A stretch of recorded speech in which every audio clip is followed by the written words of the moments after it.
House of Cards is brought to you by Drizzly, your online liquor store. Available in over 95 cities across North America, Drizzly offers a huge selection and competitive pricing with a side of personalized content. Now there's no need to leave the house. Get alcohol delivered in less than an hour by Drizzly. Head on over to drizzly.com and order today. And now get $5 off your first order of $20 or more when using promo code DRINK19 at checkout. Shop beer, wine, and liquor with drizzly.com.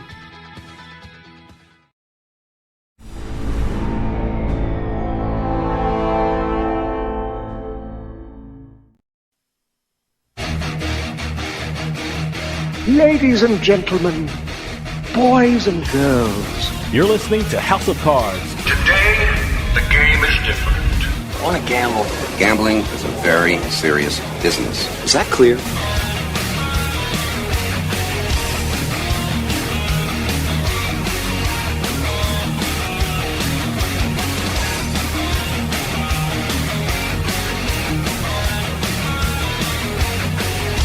Welcome to House of Cards. Dave Weishaupt with you here, deep from the swamps of Jersey. We got a great show coming up for you. There are a bunch of books out there promising their readers they can do well with sports betting. I think I just read the best sports betting book out there today. The book is called 2020 Sports Betting, Think Like a Pro, written by Logan Fields. Logan knows what he's talking about because he's a professional sports bettor and he has made money with the concepts he sets out in his book. And by the way, I tried a couple of things he said to do in his book and I actually won money. So whether you're betting on football, baseball, golf, or even the lottery, Logan gives out some great tips that will make you a more informed sports bettor. When we come back, we're talking with professional sports bettor Logan Fields. So stick around. We'll be right back with House of Cards.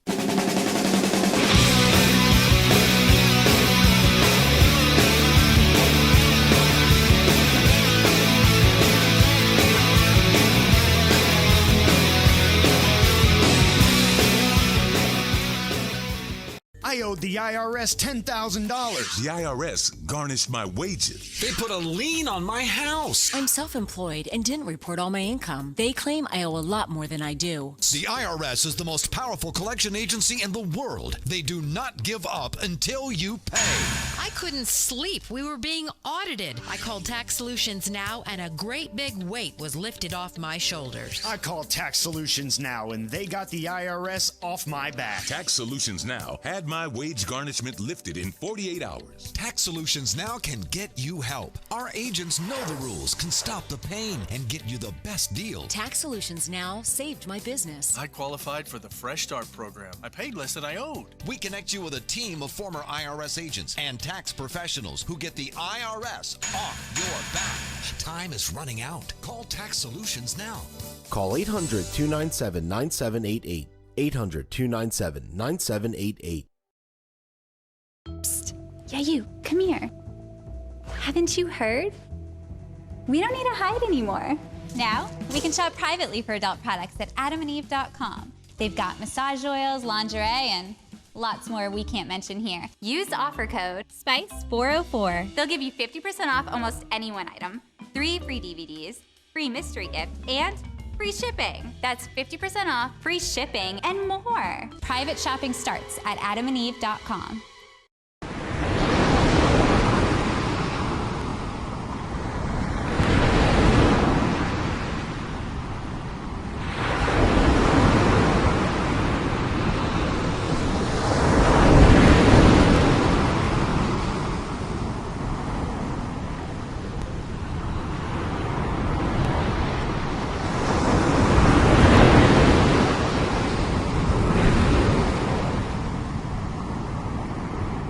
Is your bathroom looking old and worn out? Want to update it, but you don't know where to start?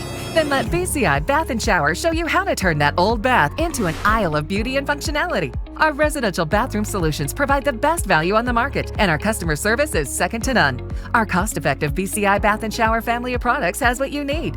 Remodeling our bathroom was a big decision for us. They didn't make a mess out of our house at all. And at the end of the day, we had a beautiful new bathroom. And it was a great experience the whole way through. We have the best monthly payment programs in the industry, with payments as low as $68 per month or no interest, no payments for 18 months. For a limited time, be one of the first 100 callers who schedule a free in-home consultation and receive $500 off. Call 1-800-594-9530. 1-800-594-9530. Factory-trained and certified installers made in the USA and discounts for seniors and military. BCI Bath and Shower, the leader in affordable bathroom products. You're listening to House of Cards. I bet you $20 I can get you gambling before the end of the day. No way. I'll give you 3-1 odds. Nope. 5-1. Nope. 10-1. You're on.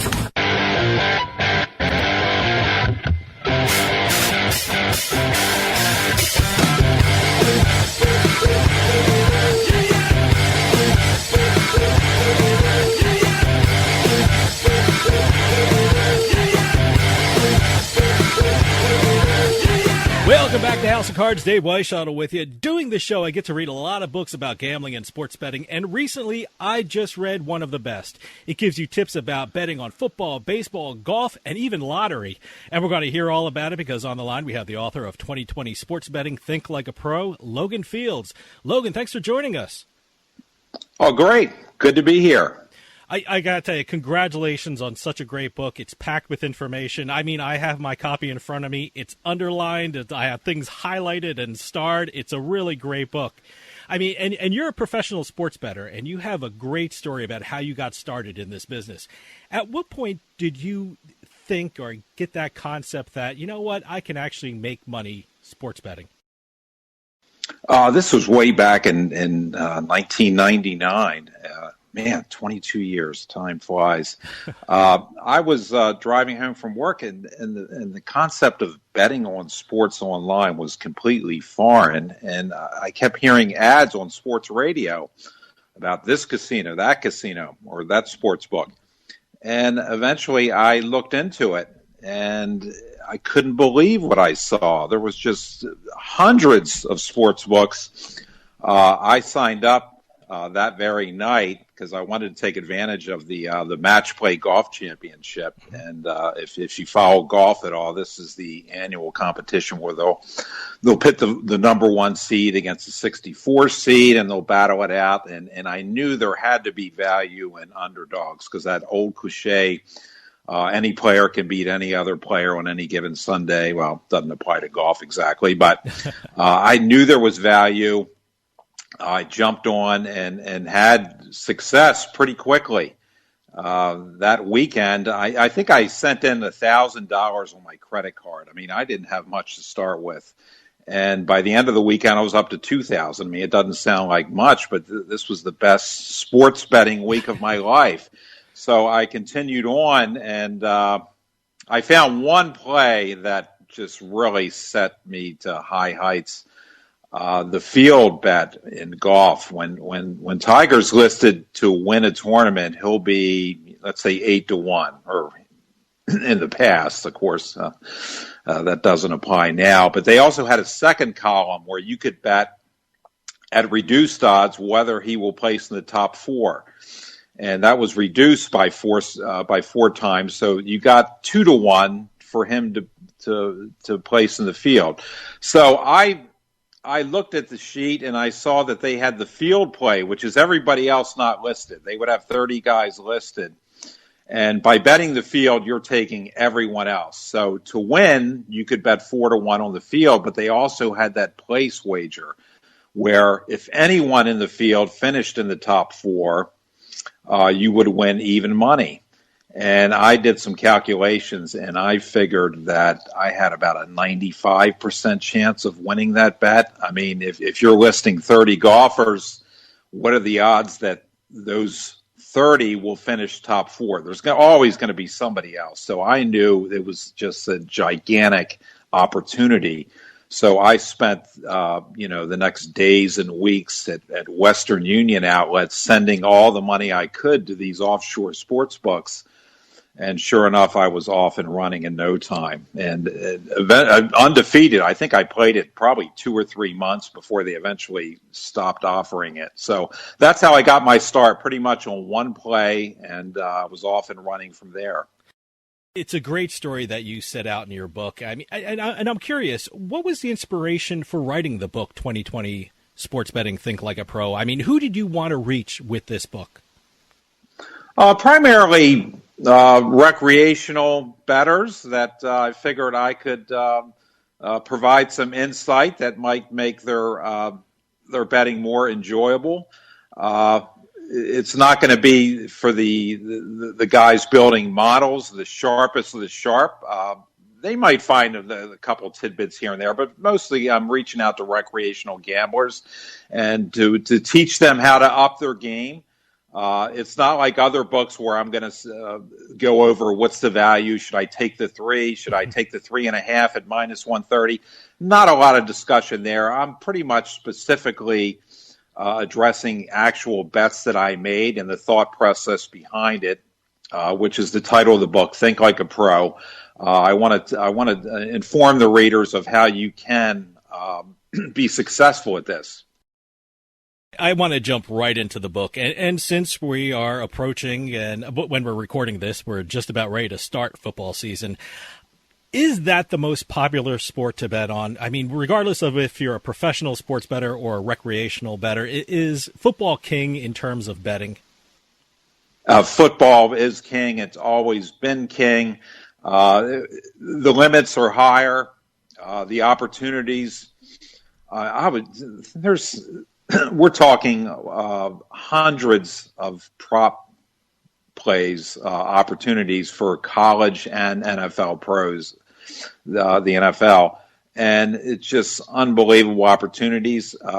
You might see 100 props offered for every game in the NFL, and you might find 3 or 4 plays that I determine that there's value there. So it doesn't sound like much, but when you're talking a 16-game slate, all of a sudden you got 50 live wagers going. So it's very high dollar. It's always going to be football.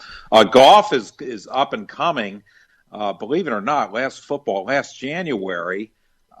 Looking at the NFL, the totals, they were maybe 5,000 early Sunday morning, and they had run-of-the-mill fourth-round golf matchups with limits of double that, of 10,000. It's just unbelievable. So if you're interested in golf, in the old days, it was trouble getting action down. The places just didn't want to take enough, but it's really up and coming. I guess fantasy sports had a lot to do with that, with their huge prize funds for their contests. But I'm just amazed at what I see in the limits of golf. So NFL is king.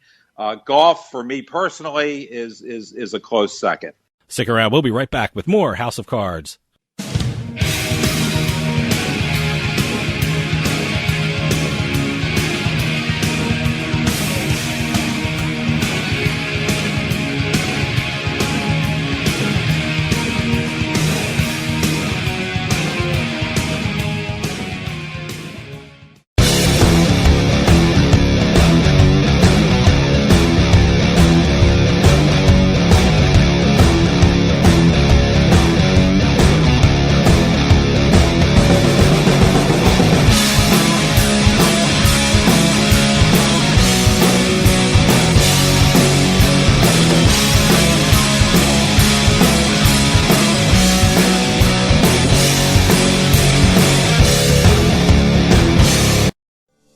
Attention seniors with Medicare.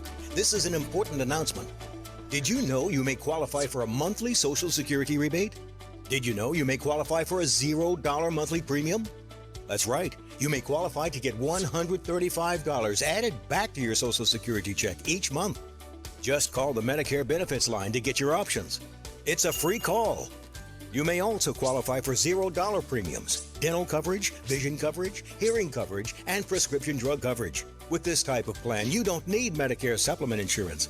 Call now because you deserve to get the most from your Medicare benefits, including a rebate to your Social Security check each month.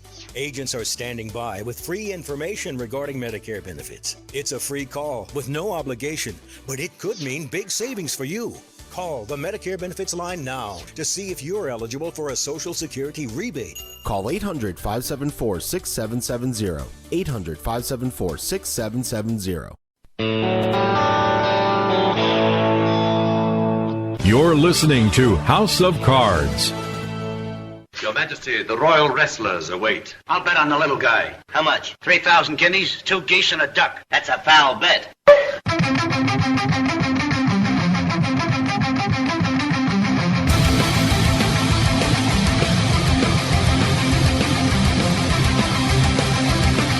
Welcome back to House of Cards. Dave Weishaupt with you. For those of you just joining us, I am talking with Logan Fields, author of 2020 Sports Betting, Think Like a Pro. I'm glad you mentioned the type of bets you like to place on football in your book. I mean, what types of bets are the most successful for you in football, and what is your philosophy when thinking about a football game? Okay, my philosophy, am I going to tell you who's going to win the game? Mm-hmm. No chance. I rely specifically on the numbers. I'll take the numbers. I have a massive database that you have to pay for. Or some guys might be talented enough to run their own, but I pay for all my data. And the type of plays I'm looking for are, we'll take a game with 3 and a total of 45 in a typical NFL game. I'm going to be able to tell you within the penny what are the odds of a team scoring in the last 2 minutes. Who's going to score first? Will the first score be a TD or field goal? Those are the kind of plays that I hone in on. And like I said, they're going to make mistakes, or other bettors are going to make mistakes that are going to drive lines into territory where you can take advantage. But the lines are sharp. You're not going to be running down the list, making plays left and right. You got to search for them. So Saturday and Sunday mornings, they're very busy because of all the wealth of offerings to look at, to evaluate. So those are the kind of plays. I do player props as well. Will Brady throw for 350 yards? But they've gotten very sharp over the years. It's tough to find value there. But mostly it's the number props, the time of the first score. Will there be a special teams touchdown? Those kind of plays. Speaking of props, I love the section in the book about the Super Bowl props. I mean, being from New Jersey, every Super Bowl I go down to Atlantic City to the different books to really get the full experience of the Super Bowl. And one of the most popular bets down there, I mean, I have never bet on it because I always think it's just, 50-50, but I'm thinking differently now. One of the most popular bets is the coin flip. I mean, I'm bringing this up because in the book, you showed how you actually researched the coin flip, and you actually made money with a couple of parlays on the coin flip. I read the section. I said to my producer, Doug, you have to read this. He researched the coin flip. This is great. I mean, it's amazing. I think it's a phenomenal thing that you did. How can you explain how you went about winning the Super Bowl coin flip? Okay, well, it wasn't whether it's going to land on heads or tails, although I've heard some discussion there as well that the heads is heavily weighted, but I'm not going to get into that. That's a little too crazy for me. But what I did, there was a parlay offered. I figured out what the team, the visiting team, I believe it was, who was it now? I can't even remember now. Carolina, wasn't it? Yeah, it was Carolina. I got all their radio broadcasts. They had the same guy calling it, Julius Peppers, I believe it was. He called heads every single week. And I knew that there shouldn't be anything different. He was strictly a heads guy. Actually, yes. Or was it tails that he called? Well, whatever. But I knew that, so I could couple that. What will the swing cost be, and who will win the toss? So I knew with Peppers calling that heads and Carolina wins the toss would be a good 2-team parlay, and sure enough, it did come down that way. And then you could also take the adverse. You could take tails and whoever they were playing and go that way. So I had tons of parlays. I would put those two on all the parlays because I was limited to what I could do on any specific bet. So it just came down to figuring out what the actual call of the coin would be. I haven't seen that offered lately. I look eagerly each year for a chance to do this again, but sadly, haven't seen it offered in recent years. You know, one of the great things about betting Super Bowl props is now that has that one thought in my head from your book. And you said, I wrote it down, and you should probably make T-shirts out of it. We'll sell it in Atlantic City and Vegas. You said for Super Bowl props, take yes and over for fun, no and under to make money. What do you mean by that? And I think it's such a great saying. The public basically likes to bet for things to happen. They want to see Brady throw for 400 yards. They want a running back to rush for 2 TDs. They want the premier defender to get the interception. So public money is always going on the yes for things to happen. It's no fun, the old stalwart no safety. I mean, you have to lay 1 to 8 odds. You have to put up 800 to win 100. That's just no fun. It's a terrible sweat. You're worried about the whole game when a team's inside their own 5. You're worried sick the whole game. And when's the last time you've seen guys celebrating winning a no safety bet? It just doesn't happen. It's not fun. But to make money, that's where the year after year, if you go unders and nos, for the no is will things happen, you're going to go no. It's far more lucrative because of the public's driving the prices up for things to happen. Speaking of football, one of the things I'm seeing in the news a lot, and I'm hearing a lot of commercials for it, and these are the Vegas football contests, which is a uniquely Vegas thing because we don't have them in New Jersey or Pennsylvania or anything like that. I know Superbook has one. I know Circa has a couple of them. And like I said, it's a uniquely Vegas kind of activity. How do you approach these contests, and are they worth it for recreational bettors to even get involved with?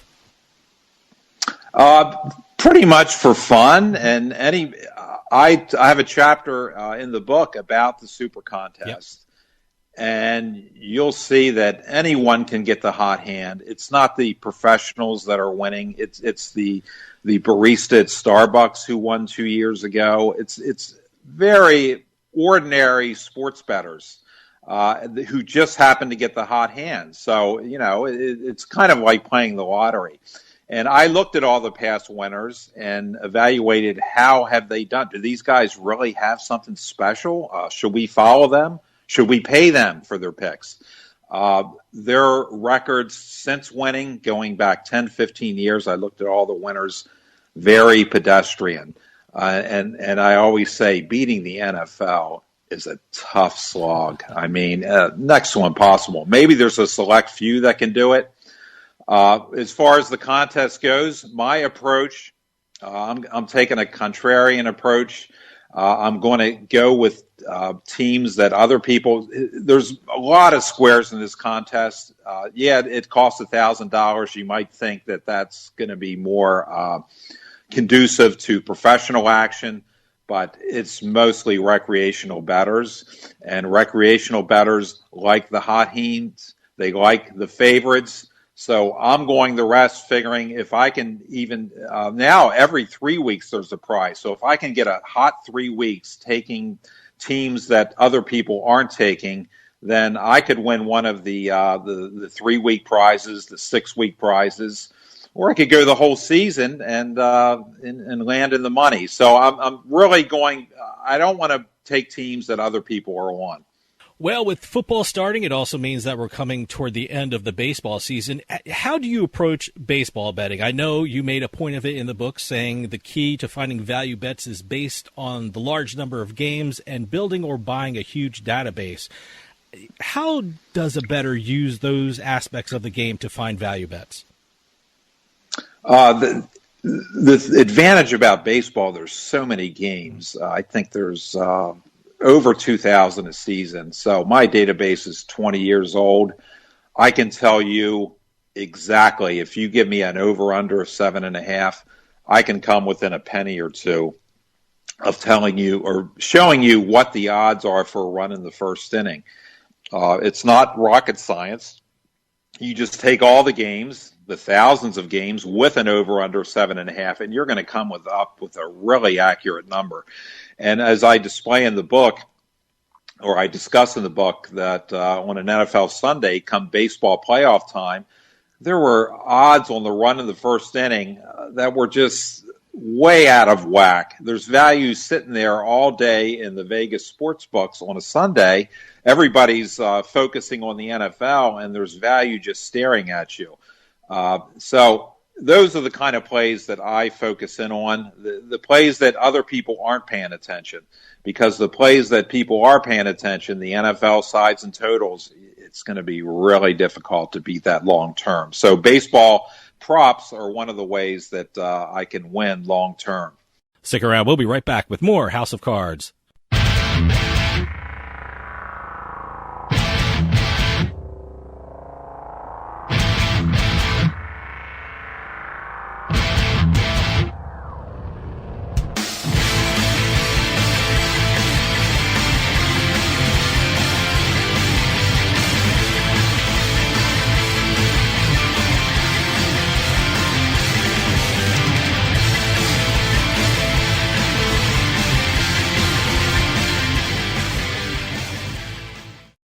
I owed the IRS $10,000.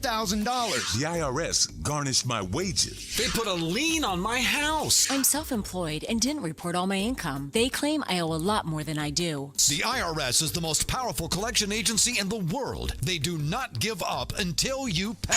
I couldn't sleep. We were being audited. I called Tax Solutions Now, and a great big weight was lifted off my shoulders. I called Tax Solutions Now, and they got the IRS off my back. Tax Solutions Now had my wage garnishment lifted in 48 hours. Tax Solutions Now can get you help. Our agents know the rules, can stop the pain, and get you the best deal. Tax Solutions Now saved my business. I qualified for the Fresh Start program. I paid less than I owed. We connect you with a team of former IRS agents and tax professionals who get the IRS off your back. Time is running out. Call Tax Solutions now. Call 800-297-9788. 800-297-9788. Hey, this is Dave Weishuttle from House of Cards with your House of Cards gaming report for the week of September 20th, 2021. According to several reports, Ocean Casino Resort in Atlantic City filed a lawsuit against Live Casino and Hotel Philadelphia over the use of a marketing slogan. Ocean Casino alleged that the Philadelphia property's use of the slogan, "Let's go for the win," is confusingly similar to Ocean's Go for the Win campaign. The Atlantic City property's suit asked for the Live Casino to stop using the phrase, as well as for unspecified damages. Sports media and talent management brand Playmaker announced poker pro Phil Hellmuth as their latest investor and content creator. As part of the brand's Playmaker betting, Hellmuth will assist in the creation of the new weekly shows The Good, the Bad, the Hellmuth, and NFL Bad Beat. Plans to create other content and merchandise with Hellmuth were also announced by Playmaker. And finally, Macau is making some changes on its gaming floor with an eye toward responsible gambling. As part of a new requirement, all slot machines in Macau will have to include a clock. The clock, which would be placed on the lower right-hand corner of the screen, will flash when the customer starts to play, showing how long a person has played on that machine. I guess clocks have finally made it to the gaming floors. Have any news or tips regarding casinos, gaming, or legislation? Send us an email at newsroom@houseofcardsradio.com and follow us on Twitter at HOC Radio.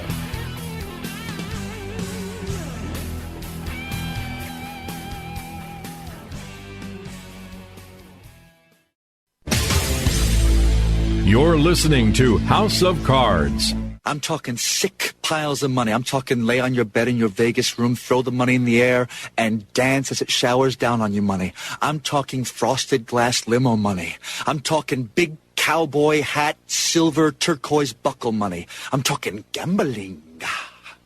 I am in love with you.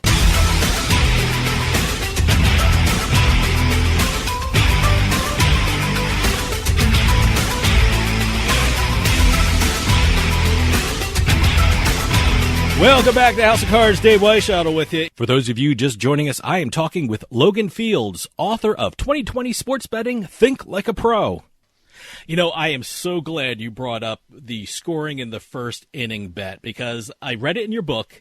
I tried it last weekend during the Diamondbacks-Philly game, and I also tried it during the Rays-Oriole game, and I won both bets, so I want to thank you for that. So, oh, great. Did you use the specific numbers that I had in the book, or did you come up with your own? I actually followed what was in your book, and, you know, I looked at the different matchups, and, you know, and it really, really worked, and I was quite frankly, shocked that it did, but it was like a revelation to me. So, can you explain that a little more for the people out there? How should a bettor approach placing a bet on whether there will be a score in the first inning? Okay, I have my database. It's tough to start from scratch, so you're probably going to have to pay for that. But if you're serious about getting into this, I'll look at the total. I'll see that, let's say it's 7.5 for a Major League Baseball game.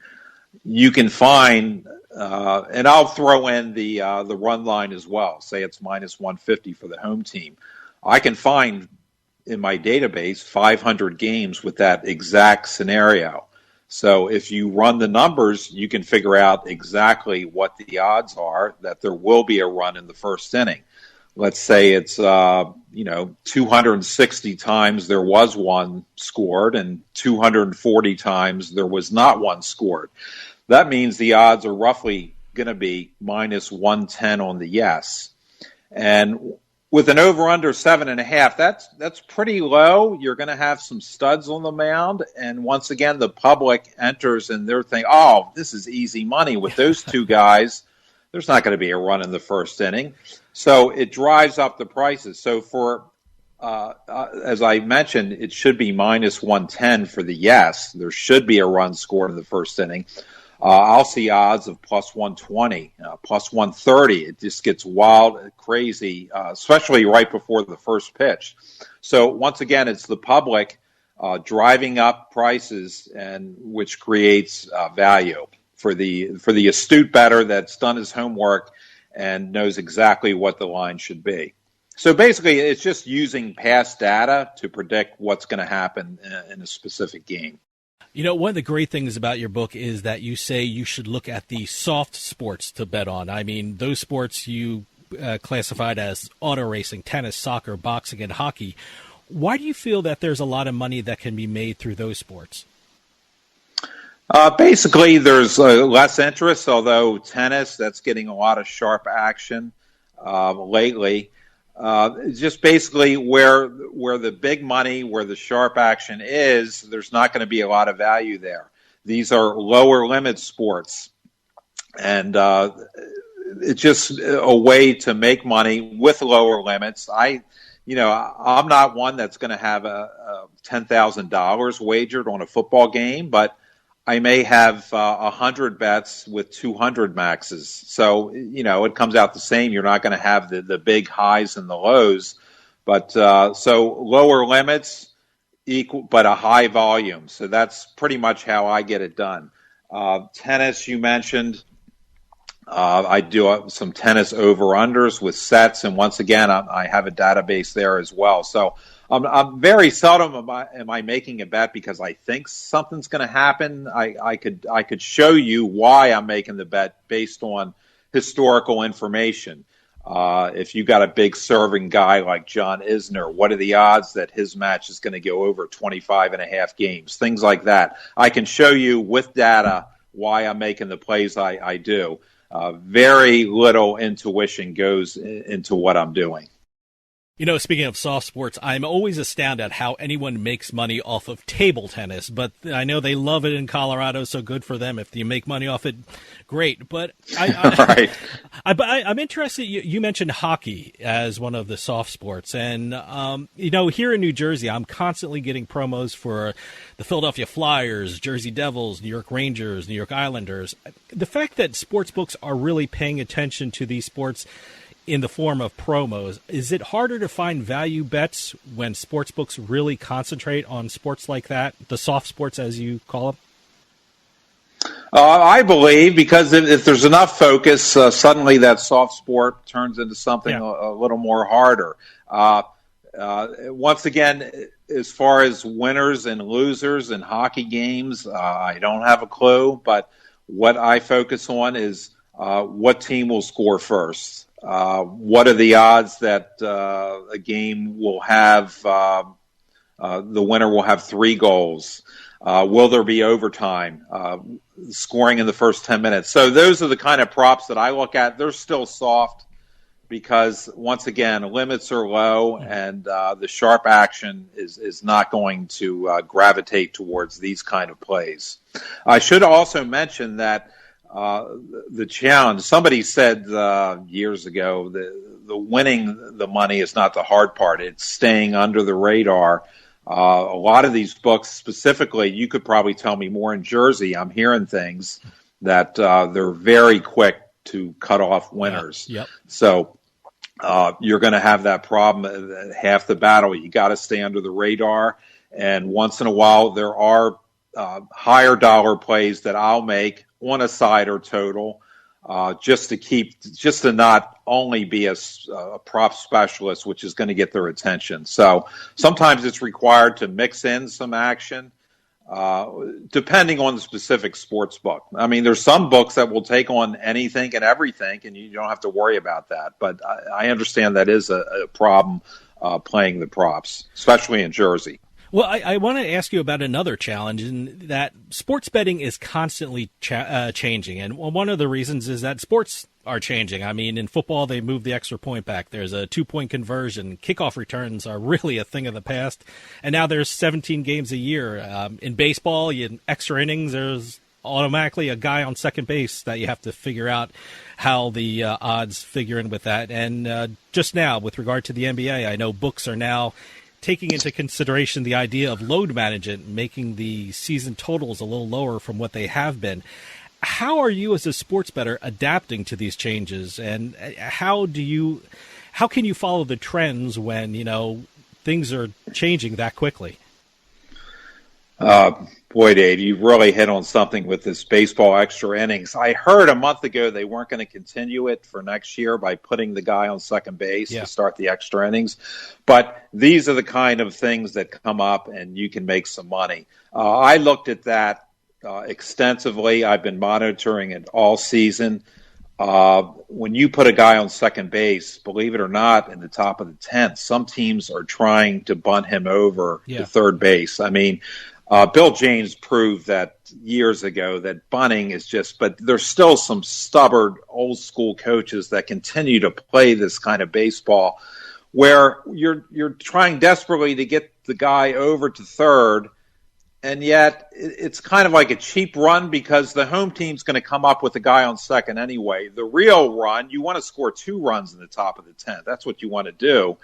I mean, it's great if you just score 1, but it's cheapened, and now they're still bunting. This is old school, so I'm focusing on the managers that will do this game after game, and this is one of the ways that you can win off of baseball. These rule changes. You mentioned the constantly evolving, changing landscape this year with the NFL and COVID.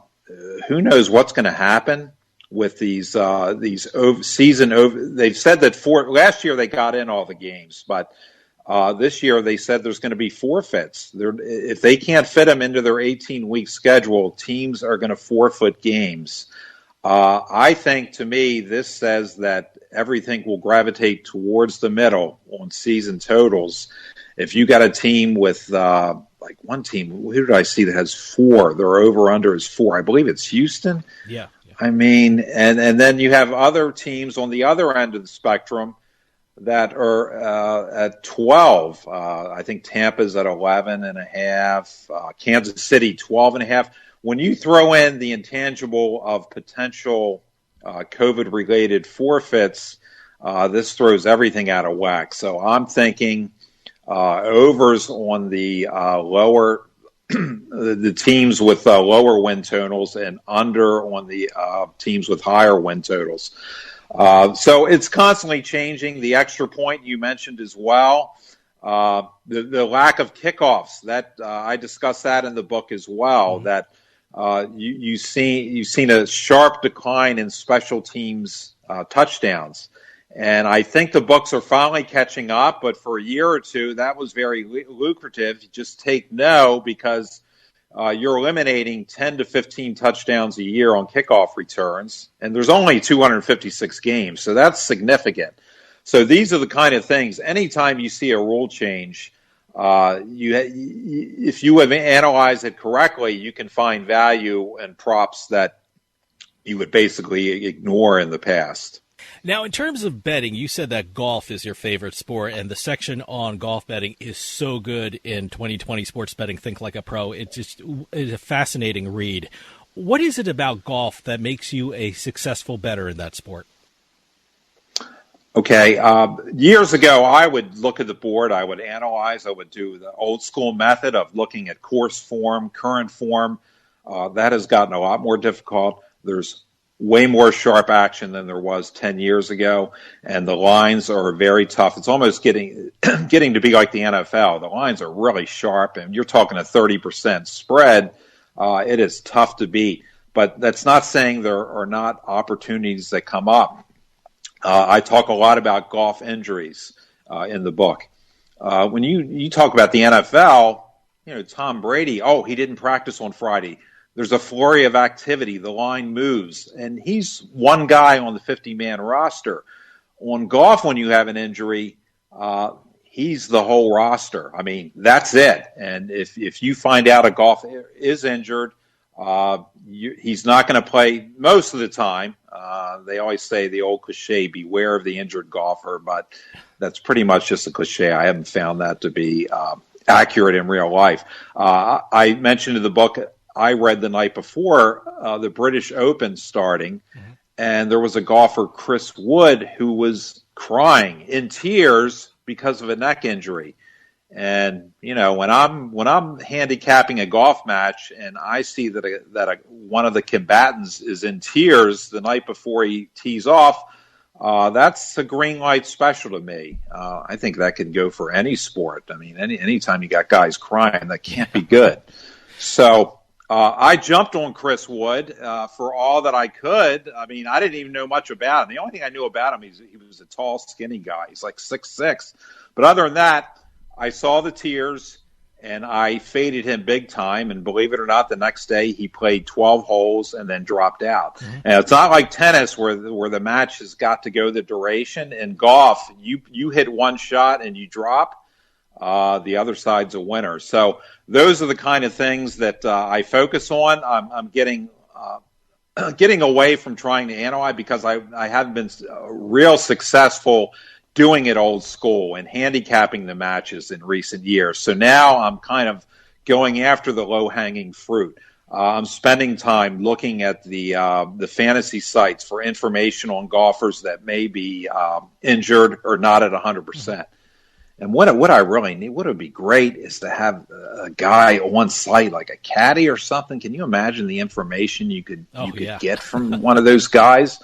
I think the PGA Tour would probably frown upon it, but man, that's on my to-do list. Is if I could get a contact and say, "Oh, this guy's spraying the ball, he's rubbing his neck," it would just be. And with the limits so high now, a guy can dream. Stick around. We'll be right back with more House of Cards.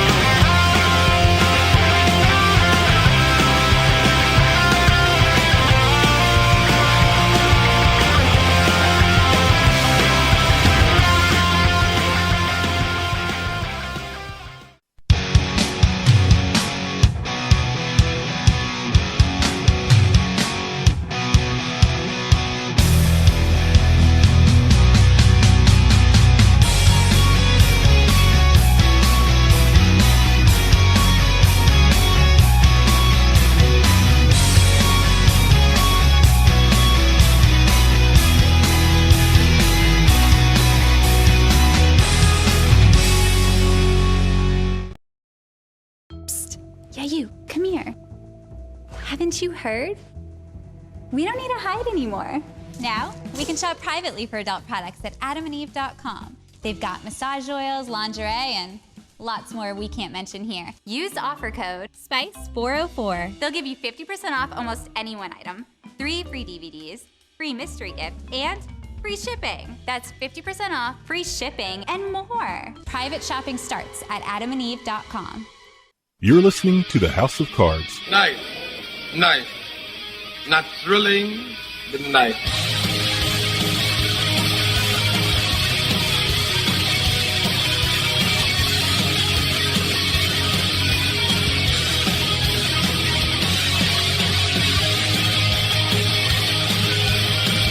Welcome back to House of Cards. Dave Weishaupt with you. For those of you just joining us, I am talking with Logan Fields, author of 2020 Sports Betting, Think Like a Pro. In your book, you give incredible stories about how you bet on golf. And I think the great thing about the stories that you tell in the book is we get to look inside your thought process, which is very valuable for new bettors out there. Certainly injuries are important. Are there other things that new bettors should be looking for golf tournaments to get an edge? Or is weather important? I know you mentioned weather a lot too. What are the things that new bettors should be looking at when they want to make an educated bet on golf? Weather. There's also early, late tee times. I look at so many weather reports, and 99% I'm not finding anything there.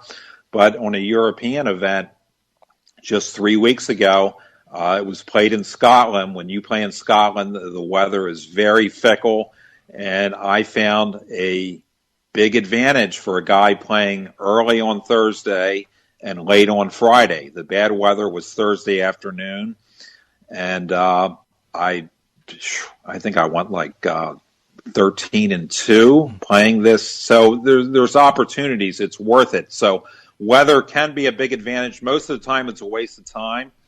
But there are opportunities, specifically in the Scotland events, and once in a while, even in the U.S., you'll find sizable advantages. And but mostly the British Open, you'll hear guys moaning every year, "Oh, I was on the wrong side of the draw."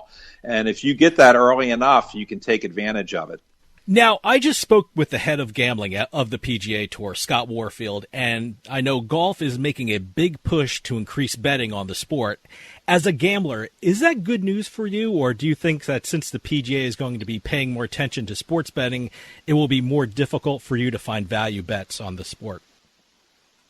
I think probably it will be good, because the more money you put into the sport, the more the operators are looking to find unique offerings, and that's what I'm looking for, those unique offerings. I should mention the prop markets in golf. I find a lot of value there as well. Once again, lower limits, but lots of value. So I think the more eyes, the more attractive it becomes for people, the more marketing they do to get people involved in golf betting. I think it can only be helpful to me in the long run. You know, I want to ask you about price shopping, because that's a big issue here in New Jersey. I mean, we have 20 online sports books, and I'm a 10-minute drive from Pennsylvania, so they have another 13 online sports books as well, and I'm not even mentioning the retail books we have in the region. Is there an efficient way to price shop? Because it's getting a little overwhelming for people in New Jersey, and we haven't even had New York go online with their online sports betting yet. So that should be interesting too. But is there a quicker way to do that, or you just have to roll up your sleeves and just go find the best and analyze each one of these? Well, I think it's critical. It's not for the prop betting that I do. Because I'm pretty much betting limits because the limits are low. So it just, is it a good play or not for me? But there are times, as I mentioned a few minutes ago, where I'm going to make a high value play. I'm going to make a play on an NFL side for a couple thousand. Then the price shopping is just critical, especially for the long-term bottom line. Easier to do it online and with the mobile accounts. I don't know if there's any site that monitors all these, but it's definitely worth looking into. In Vegas, you can find several places that will list the 11 or 12 sports books and the odds for each one. So I don't know how far along they are in the Jersey-Philly market with that. But definitely worth looking into, because, as you pointed out, price shopping is just critical. You got to get the best number you can. Now, when you started sports betting, you dealt primarily with offshore sites, and you told a horror story about one offshore site about losing money and or something happened to your account. With sports betting spreading across the U.S. with state-regulated sites, has it become better for online bettors in terms of security of online accounts? I believe so. I mean, when you're dealing with outfits in Costa Rica, that a whole different set of laws. So I haven't heard of any. I've heard of some kind of unscrupulous activities with sports books and predatory and holding up withdrawals. But I think in the U.S. you're protected and can feel pretty relaxed that you're going to get a fair shake. So I think anything in the domestically is going to be far more secure. But even offshore now, I still have accounts. I still play offshore. I haven't had a problem in years because it's consolidated enough. The little guys have been eaten up by the bigger ones, and I feel very, very secure with the handful of books I'm playing at.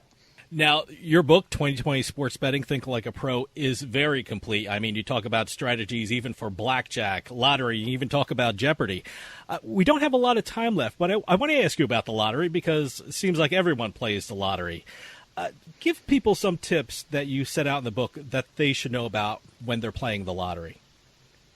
Okay. I don't want people to think that buying my book is going to make them be able to beat the lottery. I'm a little concerned about that.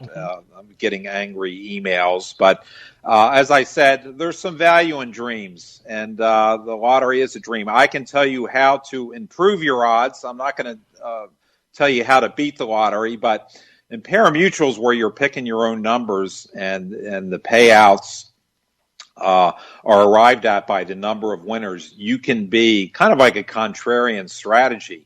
With the lotto going up to, let's say, 56 numbers, stay away from numbers 1 through 30 because they're calendar numbers. You're going to pick the days. You're going to pick your kids' ages. You're going to pick their birthday days. And I show in the book with proof that when you have a pari-mutuel, when you pick higher numbers, your payout's going to be greater. You pick all the low numbers. Let's say you win 5 out of 6. I showed in the book your payout might be $500. If you win 5 out of 6 picking higher numbers, your payout may be, $1,200, $1,300. It's a substantial difference. So I provide a few tips in the book as to how, when you do win, you're going to get a greater piece of the pie. As far as a lot of those, keep in mind, are set values, but these are for pari-mutuels, and there still are plenty of those around. So high numbers, good. Low numbers, bad. In your book, you said we could be entering a golden age of sports betting. What do you think that means for the established sports bettor, and what does that mean for people who are just getting into sports betting right now? Well, you mentioned, Dave, there's 33 books within Jersey and Philly. I mean, and they're going to be scratching and clawing for all the action they can get, and I believe that offering unique wagers is one of the ways they will do that. And when you have 33 in that area there, 33 operators, you're going to have some of the lines makers that aren't going to be as sharp as the other ones, and you're going to see lines posted that can be exploited. So I think the more that you have, and the more I'm in California, I'm anxiously waiting 2022. Supposedly next year we're going to get it out here, but I think the more books that come onto the market, the more opportunities there's going to be. Specifically with high competition, they're going to make mistakes. Logan, we don't have a lot of time, but can you tell people how to get a copy of 2020 Sports Betting, Think Like a Pro? Yes, great. It is on Amazon, and if you just put in the search field Logan Fields or 20/20 Sports Betting, I'm sure it'll come right up. It was published by Huntington Press, Anthony Curtis in Las Vegas, so you can get it, I believe, for a slightly cheaper price. I think it's still selling for $20 on Huntington Press.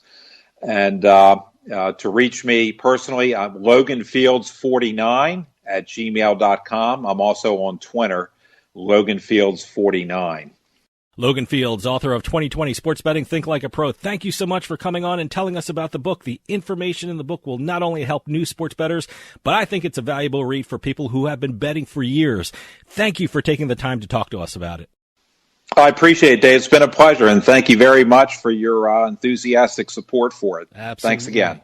Well, that'll do it for us this week on House of Cards. If you're going to one of the newly reopened casinos, poker rooms, or sports books, please be safe. We'll see you next time on House of Cards.